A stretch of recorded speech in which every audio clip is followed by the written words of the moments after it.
Okay, welcome everybody. It's time to grab your gear, see if you can run along as we run into life. World-class runner Karen Ware.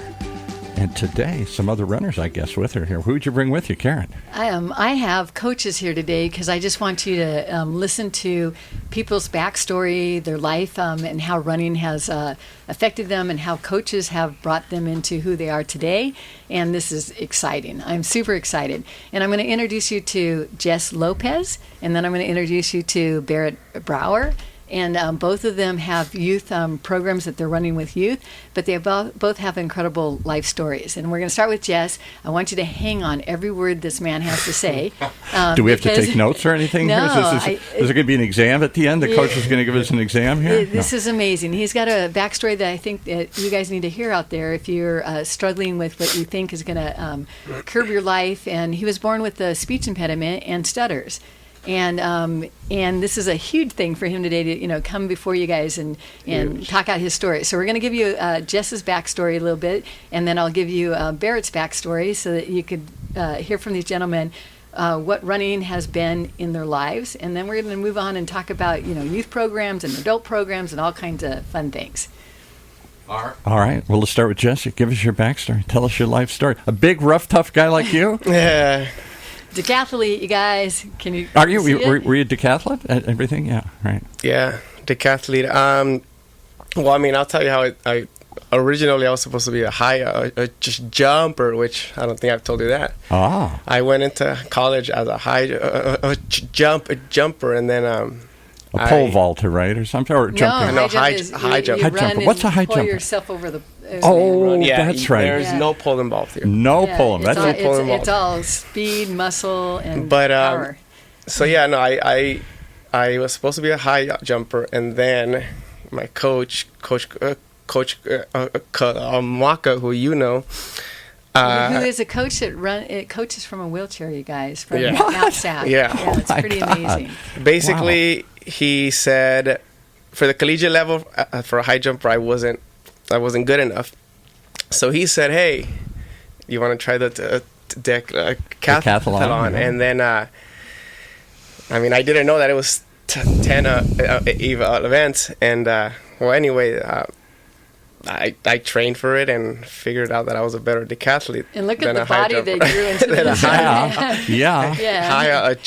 jumper. But is that what Bruce Jenner was famous? That is what Bruce Jenner. The decathlon. Yes, and what are the 10 events? What do? You run? So you do you do every event except for you don't run past a 1,500 meters. So you don't run past a mile. Okay. Anything under that, 100-meter hurdles, all the way to shot put and discus. Even the pole vault. And pole vault. Okay. Yeah. And there's a story about the pole vault, which I'll maybe get into it later. But now you bring it up. You got to bring it up now. You can say later. We'll forget. I mean, I had an accident on the pole vault. Ooh. On my forehead here, I got 23 stitches outside, and oh my God. Internally I got 6 stitches, all from pole vaulting. And I think that's when I'd quit pole vaulting. As you can tell, that was probably my worst event. But yeah, that's. So forgive me, but were you raised in a Hispanic neighborhood? I was. Yes, I was. That's funny. I was always a soccer player. Yeah, right. Soccer always since I was a kid, and after my freshman year of high school, I don't know what got into me. I decided let me do football. Yeah. And the first week of practice, I tore my ACL, MCL, and I was out for a year, and I couldn't really play soccer because too much side you can't move side to side movement. Yeah. And then I decided to do track my junior year, and again I ended up being pretty good at it, and I left soccer. So forgive me for saying this, but were there lots of kids to look up to in your high school? This is a Hispanic high school I'm taking? Yes. Where was this at? Monte High School. El Monte High School? El Monte High School, yeah. So were there I guess I'm saying is everybody's looking at you like, what the heck is he doing? Come on, we're playing soccer. Oh, we yeah. don't do all this stuff. Yeah. I mean, what's wrong with you? Track and field at Monty isn't. I mean, it's fun, but it's usually football, baseball, and soccer. Right. But no, I mean, it wasn't that. What'd your parents say when you're doing? They're like, well, I mean, I mostly got a lot of stuff from my dad. My dad was. Oh my God, my son's a decathlete. My dad played semi-pro soccer in Mexico, and oh wow. I mean, it worked out fine. It got me through college, and I mean, I wouldn't have it any other way. It's amazing, and plus he met his current wife. She's beautiful. She's my wife, yeah. She's a high jumper. She's a high jumper. Wow. Yeah. There is so some, I just got to interrupt. There's some girl that's known in Newport. She's like a high jumper, a pole vaulter. Allison Stokey? That's it. Yes. Oh, okay. Very famous and been articles about her. Okay, since you so open with that, tell us a little bit of your backstory, Barrett. Well, maybe I'm not quite as accomplished as Jesse. No. But I've been I'm middle-aged now. I won't tell you my exact age, but I'm a lifelong... late-aged, so we're good. We're good. Gen X. I'm a lifelong endurance athlete, and it really started, when you're an adolescent. It's kind of a weird time for a lot of people because you're really trying to find your identity and who you are, and you're going through a lot of changes. You're going through a lot of insecurity, and I found... You're describing my life, but go ahead. Well, everybody's life, really, because we all go through that. So you're looking for those things that give you a little bit of self-esteem, and you're insecure. You're trying to find your purpose in life. Where do you fit? Right. Yeah, as Karen likes to say, find your fit. Yeah, absolutely. Yeah. So about that age, middle school, 6th grade, I discovered by accident, kind of, that I liked long-distance running. I was actually not too bad at it. Mm-hmm. There's one story, I was thinking 6th grade, and so in 6th grade, Mr. Salazak's class, he was a very strict teacher, and I was probably acting up or talking too much or just being a little bit of miscreant. No, come on. And so Which comes with a lot of you would get like these little check marks on your Rebellious. name on the chalkboard. Back then, they used actual chalk on the chalkboard. So I do something wrong, I get my name down, and you do something else, you get a check mark. And I had to make up all these check marks for all this misbehavior I did in this class. And one of the ways to do it, I had to run laps in the field. Usually it's a punishment. Yes, he used it as a punishment. So I don't know what it was. I accumulated this ridiculous amount of demerits, and so I think he said, well, you got to go and run 40 laps. And I figured it'd probably take me like a week to do it. So, during recess or something, I think it was like an hour, I went and ran 40 laps, and I come back, I'm done. Is that it? Got anything else for me? Can I do it again?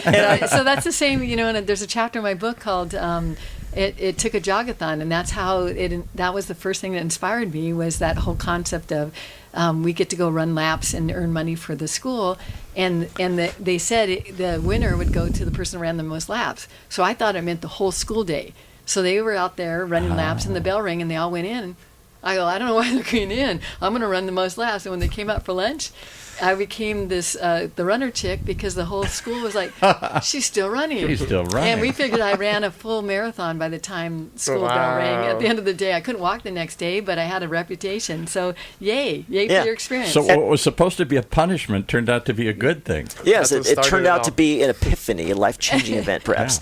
So anyway, and I in junior high just started doing 10Ks and things with my brother, and I got into it, liked it.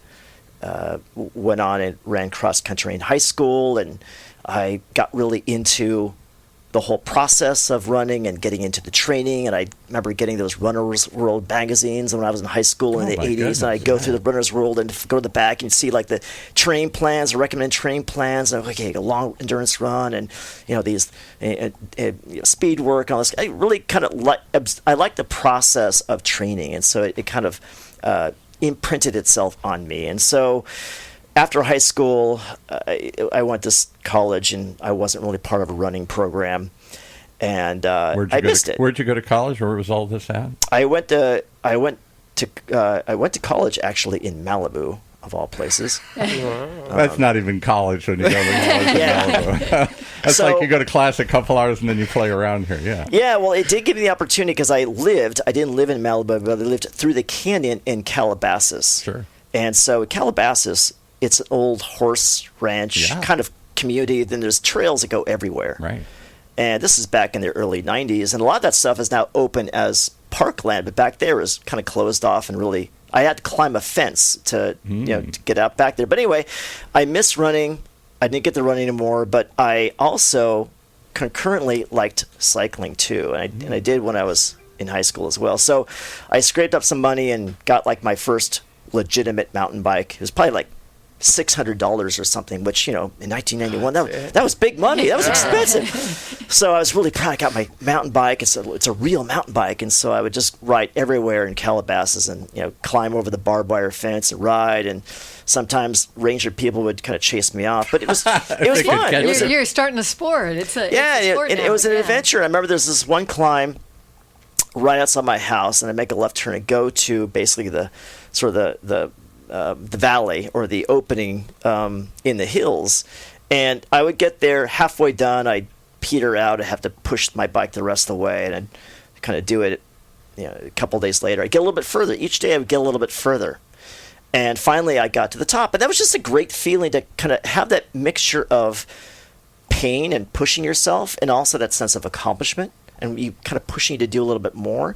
And that whole process of those small little achievements became addicting. So I get to the top, and then you get to basically the top of the small little climb, and then you go left, you go more climb. So I'd get to the top, and then I'd make a left and continue climbing. And that was a good little illustration of the whole process of the sport and why it's attractive to me. This is exciting. I want to keep going in this big mass conversation here today, and I'm going to jump back over to Jess because I want to give him an opportunity because he just told you incrementally how to climb mountains, how to set a goal, and just make it in little wins, inches. And I've heard that from this man Jess in his dealing with his stuttering and speech impediment, because it's a huge deal that he's here today talking to you, and he's learned and gotten better at it. He will never be able to eradicate that, but he can make little in big steps. So let's tell us about what it was like, being a youth, a sports athletic youth, but having stuttering, and what you've done to kind of go up his kind of a mountain little bit by little bit every day, get better and better. So this is interesting because when I was younger, I was actually a lot worse. I couldn't say a single sentence, and when I would start speaking, I would have to hit my head just because I was super frustrated, and then slowly I just started to I think I got a little bit better.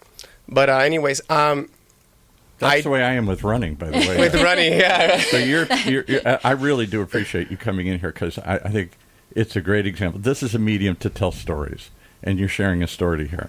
And while you may have had one hurdle that you run, you guys have overcome such other hurdles that I'm just in amazement. I mean, the things that you guys do. And that's the point out there. Everyone out there listening. Everyone's got a hurdle. So a lot of us, have them. So, keep telling us about yours. So I didn't really have a lot of friends because I didn't want to talk. Yeah. I was always like, I'm working on a secret. I'm trying to write a book. I have a title. I have a title that I have. I've had it for a little while. I'm adding stuff to it. It's called the Kid on the Ice Chest. The kid. So on the ice chest. You were the one sitting on the ice. I'm the one that sits on the ice chest in front of parties or at parties, and I just visualize it because every adult is around the ice chest. Yeah. And I would sit there and I would just listen. I didn't want to talk to anybody, but let me be part of the conversation and just listen. But anyways, I really, how do I say without getting emotional? It's hard. I'm getting emotional just listening. I appreciate you sharing this. This is good stuff. Okay. I'm not going to talk about this. But anyways, to me, I needed to be good at something. Because if I wasn't in And I'm going to. We have all the time in the world, by the way. So don't push this or whatever. I'm going to help him with this because he shared the story too about his coach in the wheelchair saw all the potential in this young man and looked past all the speaking and just trained him into who he knew that Jess was. Because speaking doesn't define him. His drive and his heart to get out there. So keep going. Okay, I'm just trying to find the words to say, but to me, failing wasn't an option. Yeah. Yay. If I failed, I wasn't gonna make friends. I was gonna be looked at. So I thought I was gonna be looked at. It's just a guy who stutters and doesn't have anything going for himself. When I was younger, I had to force myself. I forced myself to be good at sports. I tried every sport, and if I wasn't good at it, I stayed. And I kept practicing, and I think at one point I did baseball, and I hated baseball. But you weren't going to quit. I didn't, but I was out there hitting a ball and just trying to be good. And then I moved over to golf. I don't golf, but again, I tried everything. I think, I wanted to be good at everything because to prove it, to show that's why being a decathlete was such a vision that his coach saw in him, because he could just train and train and train. And it has so many elements to it. It goes to the person that has the fortitude and the vision and the determination to train. So I'm going to move it forward a little bit here. How'd you all meet Karen? Yeah, Well, let's Barrett. Start with you. Well, I actually have that fluorescent pink van you guys all know about if you see it out there. And I've hard to actually miss her, yeah. Yeah, I've had notes left on my windshield from this man because he's running around with all his kids in all these places that I run around. I'm like, oh my gosh, they're out here on the trail. Yeah. And then they run in our races, so I'll let him answer that. Yeah, if you've never been to one of Karen's events, there's not just we do this 5K, it has a name. There's a theme around these events, and it's really fun. So, in fact, yes, the 4th of July one. Yeah. We're gonna do a give a little shameless plug here. That 4th of July run last year was so great because the thing that I'll always remember about that, and I've told this story before, is that they actually had a fife and drum group, ensemble. And they're from the mountains, and actually half of them are cross-country runners and run on his track team. And they told the story about Yankee Doodle, the song Yankee Doodle, which everyone assumes is this ultra-American patriotic song. But the story they told is that actually Yankee Doodle was the British making fun of the Patriots as these sort of backwards people. They think they're cultured, but they put a feather in the cap and call it macaroni. Macaroni, I guess, was basically the word bougie back then. So it was this song that the British came up to make fun of and mock these backwards hillbilly patriots, and the Patriots said, "You know what? We're going to adopt it. It's going to be turn that into a good thing. We're going to embrace that. So that's to be our song now." That's like us and Americans. We put a coffee cup on a table, and the Europeans are like, "Where's the saucer?" So I love that story. But anyway, I've been to Karen Ware's events. In fact, I think I was maybe told about these events from my co-coach, Jake Brindle, who I think you know. Okay. And so we go there. I loved it. And I saw her big, huge, gaudy van with all the pink everywhere at the top she of... She tries to not use the word gaudy, but it is a little gaudy. It's very, very distinctive. Statement, yeah. So I saw at the top of out. El Morro, and I was just happened to go on a ride, or I think it was a ride or maybe a run. It was a ride, mountain bike ride. And I just wanted to leave a note. It's like, you know what, this is who I am, and I'm Barrett. I just want to say that I love your events. You did a great job, and that sort of was the introduction. And so I introduced her later on at the other event where you swim in the water as part of the 5K run. Yeah, which is coming up on the last Sunday of August at Irvine Wild Rivers.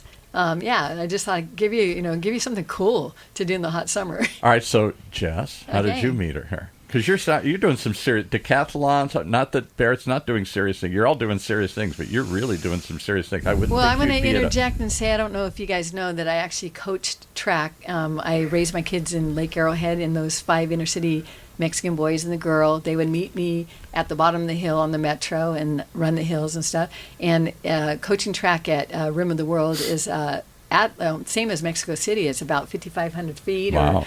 And so I went back to run on the track, knowing it's a closed campus, so you have to only run when the track is out there. And I was coaching. Where was I? I was at You're a shot throwing put, the shot put, and I go, I was teaching them how to throw. I was teaching the kids how to throw shot put, and then she comes walking over here, and I'm like, "Who's this lady?"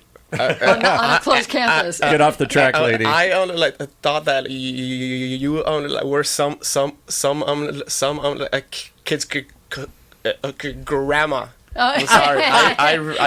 You were supposed to say mom, not grandma, but that's hopefully okay. an active grandma. And I hear this. She comes and talking about how she was in a track and all this, and I was like, oh, okay. And we just started stories everywhere she goes. I think you bump into Karen. We and were in 5 just minutes talking you've heard for her story. Yeah. an hour and a half after that, and I was late to my training session, which I never told you, but it's okay. It's okay. But just very interesting, and it was. So he cool. was at Mount Sac at the same time that a girl that I coached, Janice. Janice Camacho. Yeah, and I know their family very well, and there's a story behind Janice Camacho. We can't go down all the stories. So right. it's going to be another podcast about that. Yeah. But we were able to share, some of her life. So what do you guys think? So you've both turned this into a full-time career? You're both coaches full-time, or do you do other things? Yeah, tell us about what you guys are doing with your youth. I'm a full-time personal trainer, and I coach kids high school, and I've been doing that for a long time, and I've turned this into my career. Can I forgive me if I'm getting too personal here? No. But you've come forward. Obviously, you still have a problem stuttering. You still stutter. Oh yeah. Is that a barrier to teaching kids? The kids love him. You know what? In the beginning, it was, and then I started noticing that kids don't care about how you talk. They really don't. Yeah. Kids care about if you show up. Kids care how much effort you put into coaching them, and how much you care about them. I was going to say that's all they care about.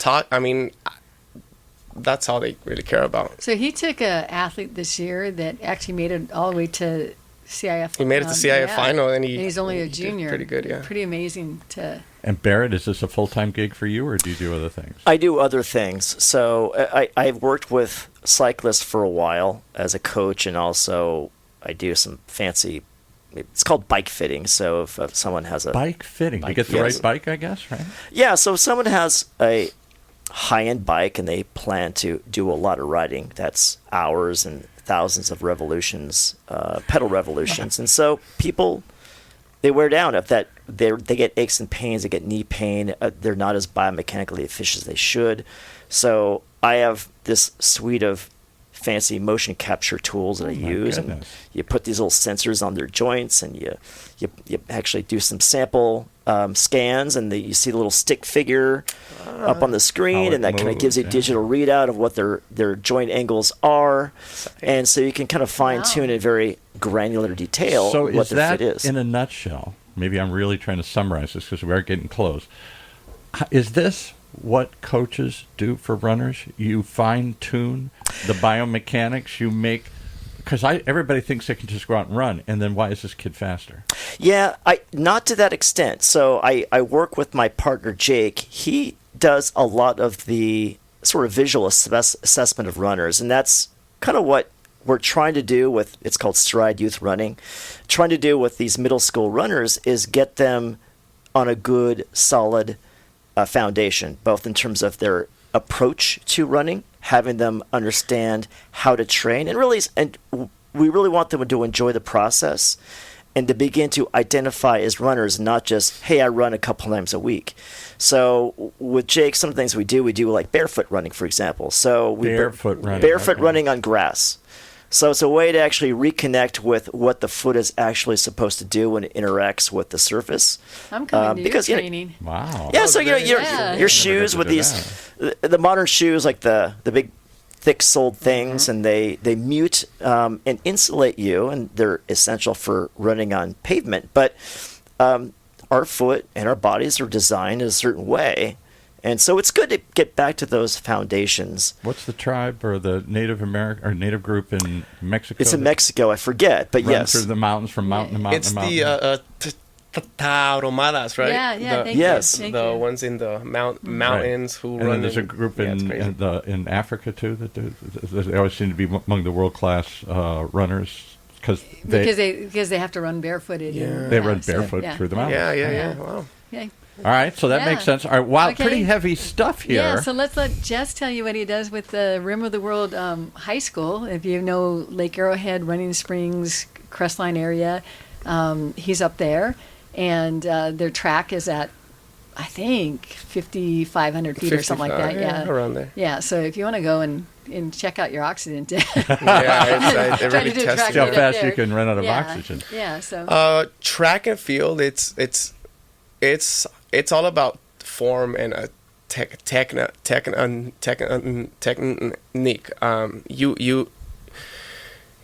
You like just can't show up and jump and then try to hurt. So what's so neat about Jess is he can demonstrate at his. He can out jump them. He can out hurdle them. I mean, again, that's part of my stuttering why I do that. But yeah, no, it's all about form. Like you have to have good form to just jump a bar, to run. And nobody fast, teaches you to do that. You as a kid, you just start running, and some kids naturally take to it and run farther and faster, and other kids like me huff and puff and say, "I can't do this." And I always wondered why, because I'm not a short guy, I'm not a fat guy or whatever, but I could never run. I didn't have much endurance. I still don't, and I couldn't run very fast or very far. But aren't you guys both in general? Aren't you finding that you can take anybody and any kid and train them into something better? And the hard part about sports and stuff is that, like elementary school and junior high, they don't pre-train them, and then they step on track and they don't have that background. Where if you're a gymnast, sometimes you can start little gym classes when you're younger. Right. So that's why I so appreciate what I see them So doing. everybody's telling the story. I'm going to tell one quick story. So this proves your point. I, in junior high, wasn't very good at anything else. Football. I should have been good at basketball because I'm tall, but I wasn't because nobody ever showed me how to do any of this stuff. So somebody said, try track. So I go out to our track team, and we had the worst track team in the world. There's like 10 kids on the whole team. We're supposed to run 100 events. We're all wearing each other out. You got to run this. You got to. I just ran that. Well, we got nobody else, or we're going to lose. And that was our coach's favorite thing. Somebody's got to do it, or we're going to lose. And I finally said, Coach, we're going to lose anyway. 4x4. So they took me and put me in high hurdle because I was the tallest kid. Oof. And they said, jump. And I said, how do you do it? And they said, I don't jump over it. So I would run, I'd stop, and I'd jump over it. And then I'd run, I'd stop, I'd jump over it. So the first track meet I went to, you can imagine how badly I did. The other kids have completed an hour ago, and I'm still running, jumping. And I was so embarrassed and so horrified. And I was so angry that nobody would show me. The idea was just go out and do it. Why don't we show these kids? And the same thing, I also heard you say that you had to run laps because it's a punishment. It's a punishment, For a lot of us out there, we have X'd out in our lives activity and sports enhancements because of poor experiences in school. We're using it as a. So what do you think? What do you think, Barrett? You were punished, and it boomeranged. It turned you into like. It worked out for him. It did, and it's interesting you say that because in terms of the particular niche that I'm trying to go for in terms of my club, I mean, there's clubs out there that have youth running, and they're very, very. I call them Type A clubs. They're very disciplined, and 6 days a week, run. After work or you fail. I enjoy working with people who don't feel that they're great runners and don't see themselves as runners. And I don't care whether you're a beginner or you're naturally gifted. It's more a matter of if you can improve and internalize that goal setting and see yourself as a runner and get enjoyment of that process. Because my ultimate goal is for them to grow up into adults and still love the sport and not get burnt out on it. So if they take running into adulthood or endurance sports into adulthood like I did, I would consider that a success. Conversely, in my high school, I won't name him, but I can vividly remember a nice guy who on our track club in junior high and thereafter, he was naturally gifted. He would win races. He would do things. And he stopped in high school And I asked him, we weren't particularly close, but I asked him once, why? You were like the one we all looked up to. Oh, my God, I wish I could be like Tom here. And he said, I hated it. Nobody ever showed me. Everybody just pushed me. You're good. Go do it. And he said, "What? I was never asked. I was just pushed." And I thought, yikes. So two experiences. I was terrible at it and felt embarrassed. He was good at it and was horrified by it, or burned out of it. These are great conversations. I'm so grateful to have these two gentlemen and our host in the background and myself here. And I hope you're all listening that there is a healthy process, and mainly the biggest healthy process is put one foot in front of the other, and like Jess said, set yourself up and try to go get good at something. And the good part about it is go get good at it because you like it. And then get good help. Because even the great Michael Jordan said, I would never have been who I was but for my coaches. Yeah. You may have a gift, you may have a desire, but then take that and perfect it, improve it. So what kind of program do you, quickly, we'll start with... give a plug. Tell them. We'll start with Jesse again. What do you do and where do you do it? What's the name of your fitness? I come one day a week and do strength training when I'm on the mountain. Okay. And he's got a great gym and a good thing going. So tell him about that. I have my own brand that I came up with. It's called Confidence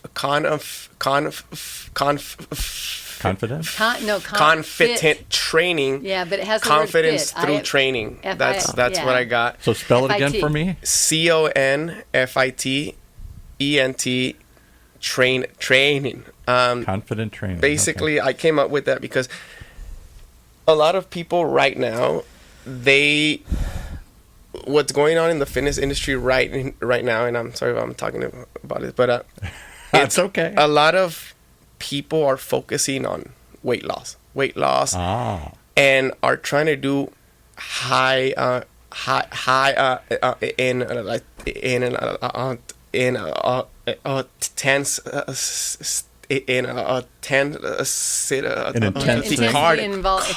and just and they're not really building muscle.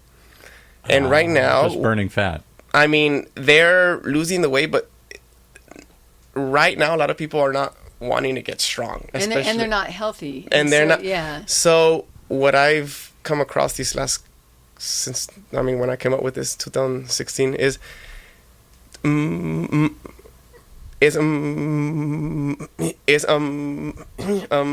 muscle and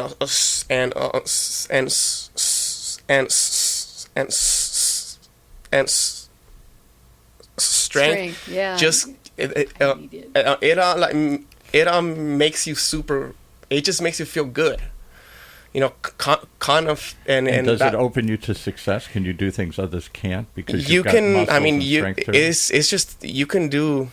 I mean, the benefits of building muscle and just have a living muscle. It's a lot. And you do this up in the high mountains Twin here? Peaks. I do that in the mountains. Yeah. I've been training at a gym there for this is going to be 2 years at that gym, and everybody that I have in that gym, I wasn't expecting it. It's usually all women. It's about 75% women and 25% men, and they're all over the age of 35.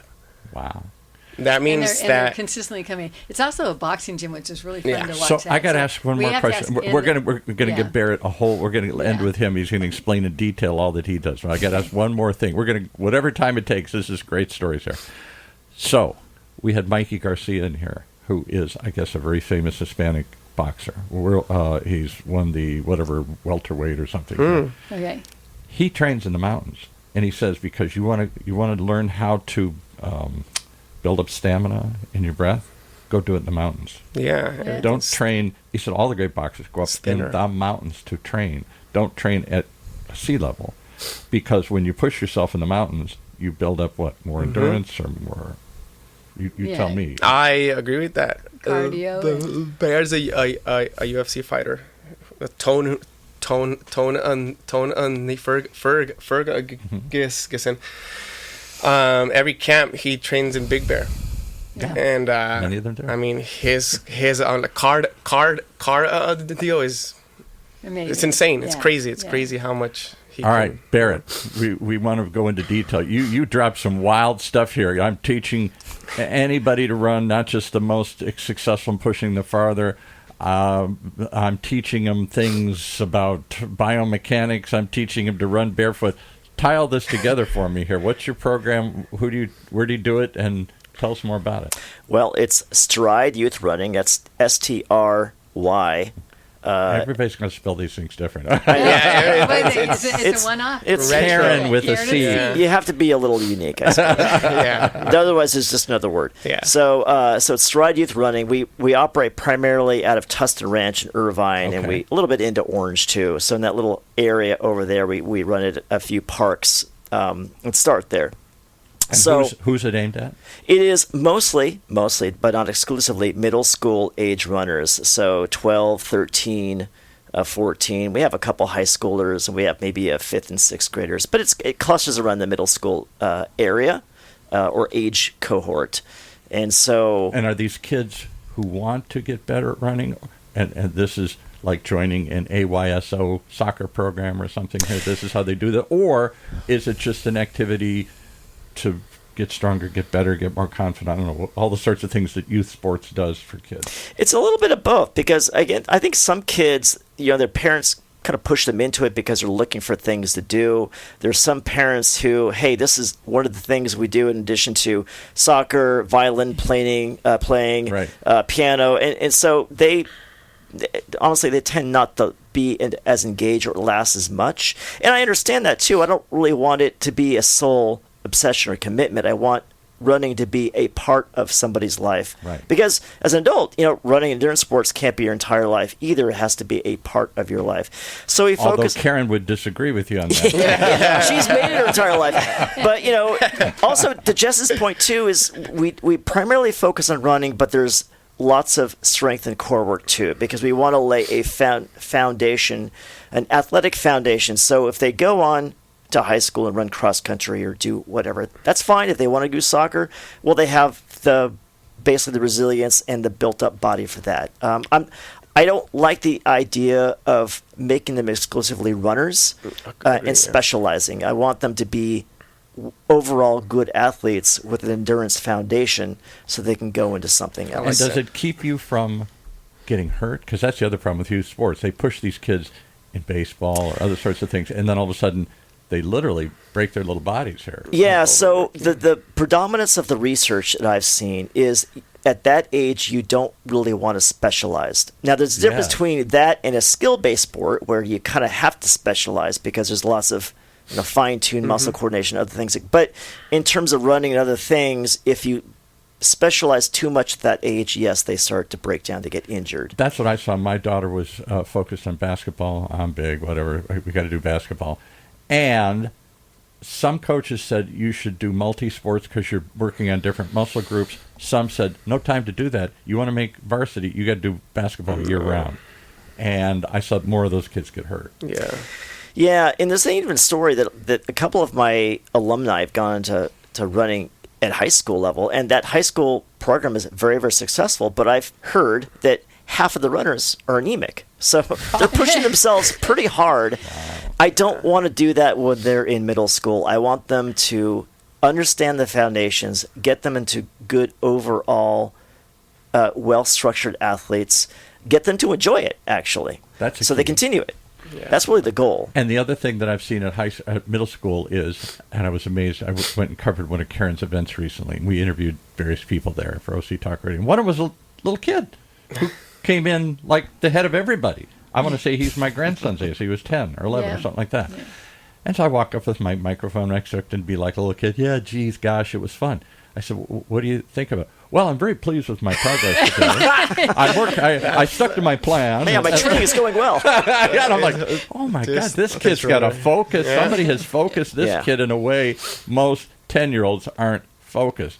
That's another benefit of this. Not learning just how to do it and how to do it better, but to enjoy it in passion and then to really develop that kind of regiment that kind the of plan. poise. Yeah, this kid had an amazing poise. Yeah, that's fun. Yeah, Yay! awesome. How fun is this, you gentlemen? All right, so Thank give you. us some websites. Stride. Okay. Stride Running Club. How do we find you? So Stride Youth Running, all one word. Stride with a Y, youthrunning.com.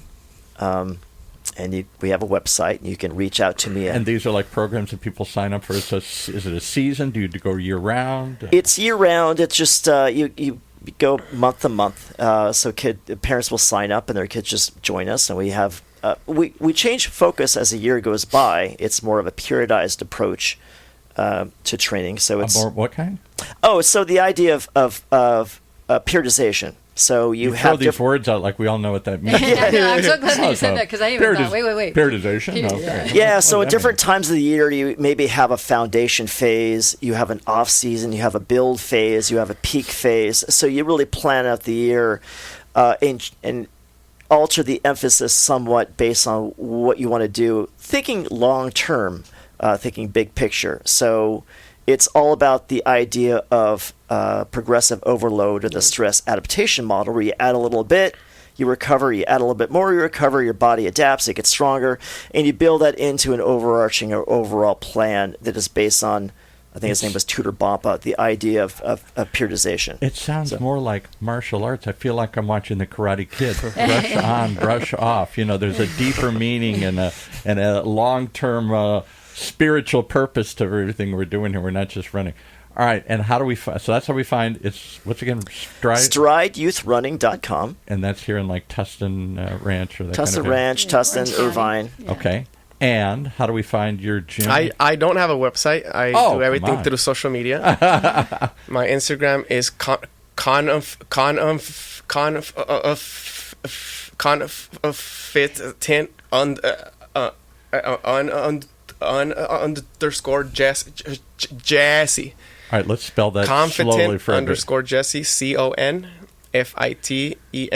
underscore With the word fit in the JESSE. middle, so just remember that. Fit. I do everything on my social media, videos, coaching videos, and all that stuff. So, and you're part of who Karen Ware runs into. Is she runs around the world here and you run into the most amazing people at her events, and through her, this world that she has pulled together here, all like the logo says in the back there, running straight into life's challenges here. Awesome. I actually had a parent run into me at your gym as I was getting out, and she lived across the street, and she goes, "Oh my gosh, I just got to find out who you are because I dropped my daughter off at practice, and there's an adult out there running around the track." And my daughter goes, "Oh my gosh, that lady's running." I came to pick her up hours later, and my daughter goes, "Mom, that lady's still running."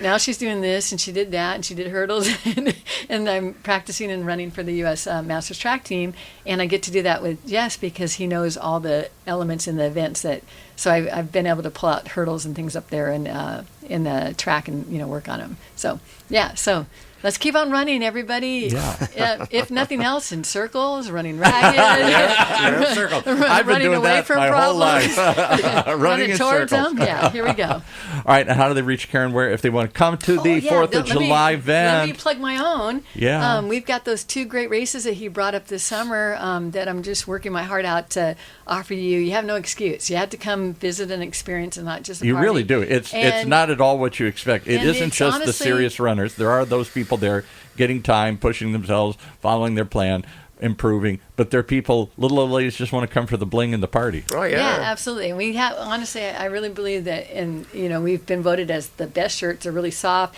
They're, They're soft. They're soft. That's the key thing. You can wear them to bed, or you can run in them. All right, and so we have, where do they go metal find stuff. these, and what are the 2 Karen events? with the C, Caren. My last name is Ware, Ware. So it kind of rhymes. Care Ware. If you just Karen Ware Events? Yeah, KarenWareEvents.com. And you do roughly 1 or 2 of these a month somewhere here in Yes, Southern California. yes. And the And next one, we're for those listening later, we're taping this, we're streaming this live today in the middle of June, which means 4th of July is just around the corner. Is it still too late to sign up for that? You can sign up. You can actually show up race morning. Really? Okay. And bring your family, friends, and everyone with you. Pay your fee, you get your entry, you get your bling, you get your medals, you get all those T-shirts and all stuff, and you get to be part of this party. And what kind of party are we going to see at 4th of July? And then actually you also, and he told you we have live fife and drums, and half of them are on the cross-country team. What that has to do with and then running, I have no idea. They take all the outfits out, and then they, because it's a part of our history, they, fife are the little flutes and the, drums and stuff.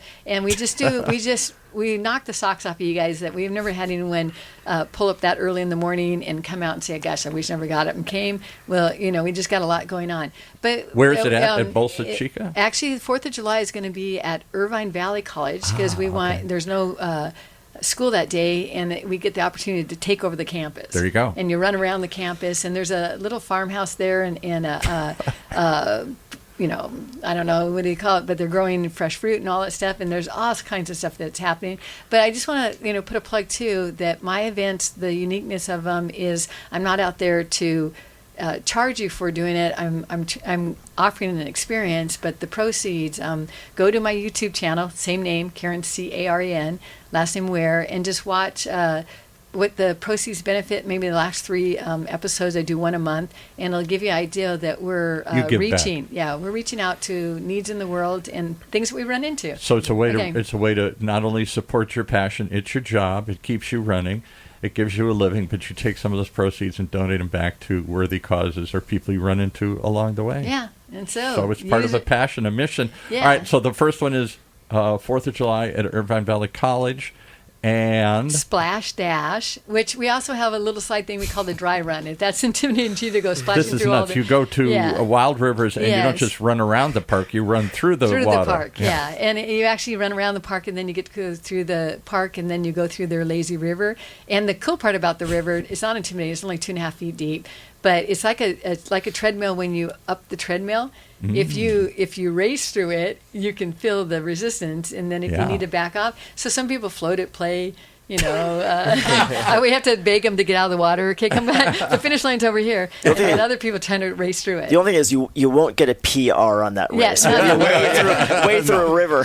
So those of you that need a PR, just run the dry run. What's a PR? Personal record. Personal record. Yeah. Okay. I think I signed up. I'm going to sign up for your Green Valley Lake run. And I'm glad he's plugging that because we do mountain runs because we want you to come up and experience.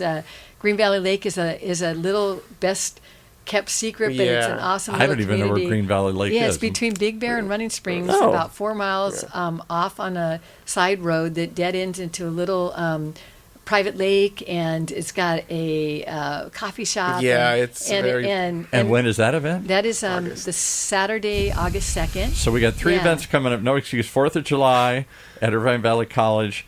And the next one, Splash Dash, is when? Is the last Sunday of August, the 24th. Just go to Karen Ware Events, hit the calendar section, and let it pull down, and there you go. All right, wild stuff here. My general perception is that runners are solo.